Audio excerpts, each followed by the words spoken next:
Act 4, inside Shylock's house. Uh-huh. Now Shylock had a daughter called Jessica, and she was as lovely as the night in spring. She longed with all her heart to flee from her father's dark house, not to freedom, but for love. She was in love with Bassanio's friend Lorenzo, and he loved her too.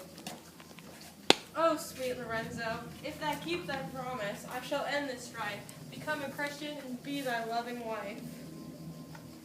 I am bid forth to supper this evening, sweet daughter. I'm giving you my keys. Look to my house. I feel there is some ill brewing, so watch everything with a careful eye. I will, father. However, soon Lorenzo, Jessica's beloved, arrives under her window. Oh, who is within? Lorenzo, and thy love. Ha ha ha ha. Jessica left her father's scowls for his love's smiles and her father's darkness for love's light, taking with her his treasures and herself, who was the dearest treasure of all. Lorenzo and Jessica fled the city in a secret gondola, and about the same time, Bassanio also left the city bound for Belmont and Lady Portia. End of Act 4. Act 5, Belmont and Lady Portia's castle.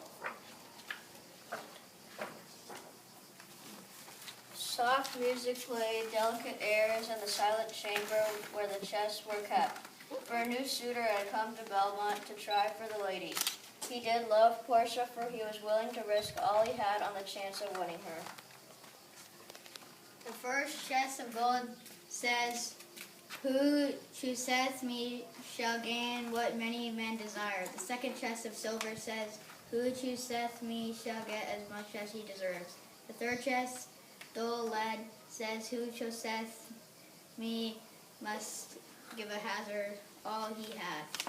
One of them contains my picture, Prince. If you choose that one, then I am yours. Deliver me the key.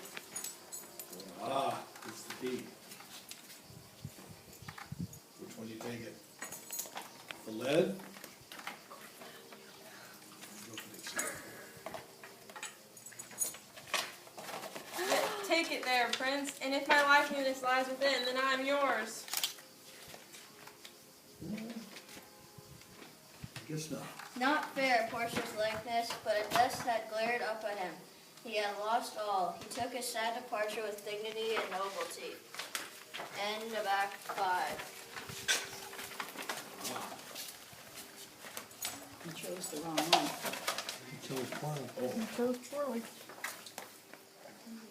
Act 6, in Shylock's house. Shylock's house. In Venice, all was confusion. Shylock has discovered the loss of his daughter and the loss of his gold jewels. He was mad with dismay.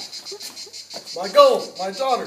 My daughter has fled with a Christian! Shylock blamed Antonio for his misfortune, and he had heard a rumor that one of Antonio's ships had been wrecked. What will befall Antonio if he fails to keep his bond? You'll pay for this, Antonio. End of Act 6. Are you back? Gold, silver, and lead. Act 7, in Belmont and Lady Portia's palace. In Belmont, another suitor had come to try for Portia's hand. A Spanish gentleman, gorgeous in velvet attire, the Prince of Aragon. My princely hand would never touch so base metal.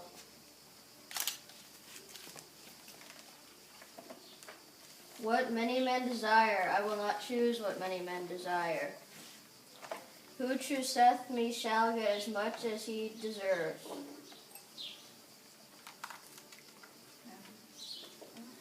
Which are you choosing? The prince knew that he deserved the very best, of course. Deliver me the key. What's here? One for the silver. Uh-oh. Oh, he loses. What's here, the portrait of a blinking idiot? Do I deserve no more than a fool's head?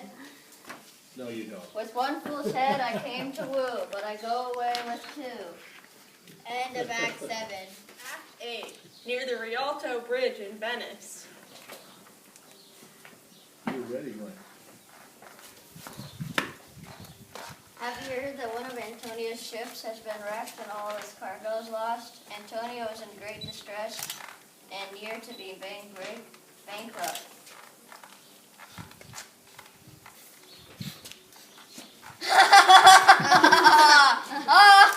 Antonio must look to his bond. I'm sure that if he forfeits, thou will not take his flesh. What is the good of that? To bait fish. If it will feed nothing else, it will feed my revenge.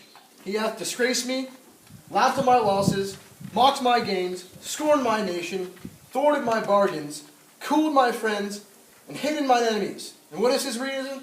Only because I am a Jew. End of Act 8. Good scene. Right. Act 9. Belmont at Lady Portia's palace. Belmont, and smiling Belmont, the new suitor had appeared. And to Portia's great joy, it was Bassanio. Her heart danced to see him. Her fear and dread was that, if he failed in his choice of chest, she would see him no more. Oh. Portia's a little nervous here. Yeah, you can tell. Tell me where is fancy bred, or in the heart, or in the head. Some say it was the song that guided Bassanio in his choice. Lady Portia was honorable in her dealings, and did not help Bassanio in choosing amongst the chests. It was her own love that taught him the wisdom to know where his best hope lay. Not in gold, not in silver, but in quiet, unassuming lead. And here I chose, joy be the consequence. Think lead. And so it was. Within the leaden casket What did he got? was fair Portia's portrait. The lady of his heart. The joy of the chosen was no less than the joy of the choose. They were a pair fairly matched. Then, in the midst of high summer of happiness, a cloud came over the sun. Bassanio, my beloved, I give you this ring to seal our love. You must promise to keep it forever. I promise this, Portia, it seals our love.